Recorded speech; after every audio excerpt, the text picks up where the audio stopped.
এক দুই যা বলবো সেটা শেষ করে ফেলাম। আমরা 12,000 পিস ইয়াবা সহ জনাব মুন্সির মন্ডল 50 বছর বয়স, তার পিতা মোহাম্মদ জালাল মন্ডল মৃত, কাঞ্চনপুর পীরগঞ্জ থানার জেলা রংপুর, তাকে আমরা 12,000 পিস ইয়াবা সহ আটক করেছি। এবং আমাদের কাছে গোপন তথ্য ছিল সে দীর্ঘদিন যাবৎ এই চায়ের পাতার আড়ালে অর্থাৎ চায়ের প্যাকেটের মধ্যে করে ইয়াবা বিভিন্ন জায়গায় সরবরাহ করে এবং সে চায়ের পাতার মাধ্যমে ইয়াবা সংগ্রহ করে।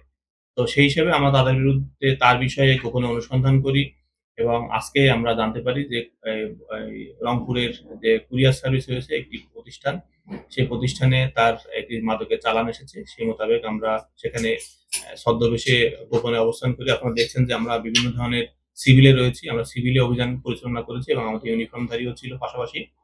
তো আমরা তাকে হাতে নাতে 12,000 পিস ইয়াবা একটি বস্তার মধ্যে 57 প্যাকেট এই চায়ের প্যাকেটের মধ্যে এই 12,000 পিস ইয়াবাসহ তাকে হাতে নাতে গ্রেপ্তার করেছি।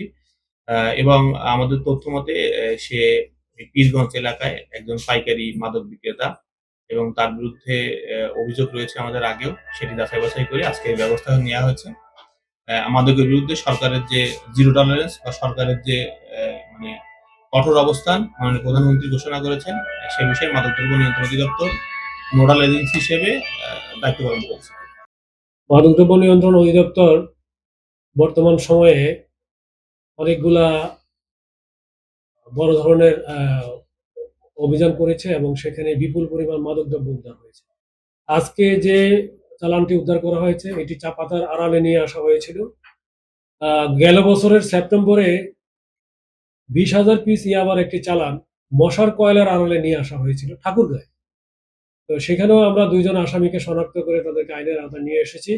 আজকে যে চা পাতার আড়ালে যে চালানটি নিয়ে আসা হয়েছিল এখানে আমরা 12,000 পিস ইয়াবা পেয়েছি এবং সেখানে আমরা একজন আসামিকে আইনের আওতায় নিয়ে আসছি।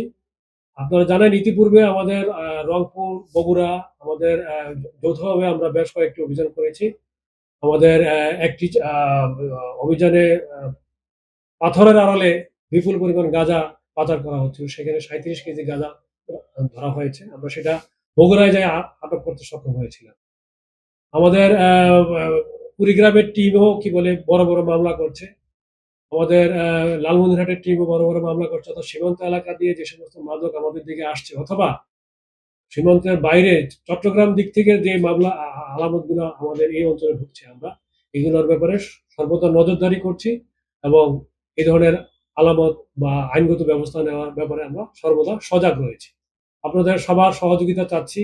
আমরা মাদকদ্রব্য নিয়ন্ত্রণ অধিদপ্তর আপনাদের সকলের সহযোগিতায় এই ধরনের মাদক বিরোধী তৎপরতা অব্যাহত রাখতে চাচ্ছি। আজকে যে মালামালগুলো আসলো কোথা থেকে আসছে? এটা আমরা যেটুকু দেখেছি চট্টগ্রাম থেকে আসছে এবং আগের যে চালানটি আসছিল আমাদের 20,000 পিস ইয়াবা ঠাকুরগাঁয়ে ধরা পড়েছে সেটিরও কিন্তু ছিল চিটাগাং থেকেই আসছে এবং সেটা আসছিল হচ্ছে মশার কয়েলের আড়ালে। আচ্ছা, এই যে মাদকদ্রব্য ধরলেন, দণ্ডবিধির আসলে কত ধারায় তার সর্বোচ্চ কত শাস্তি হতে পারে সেটি?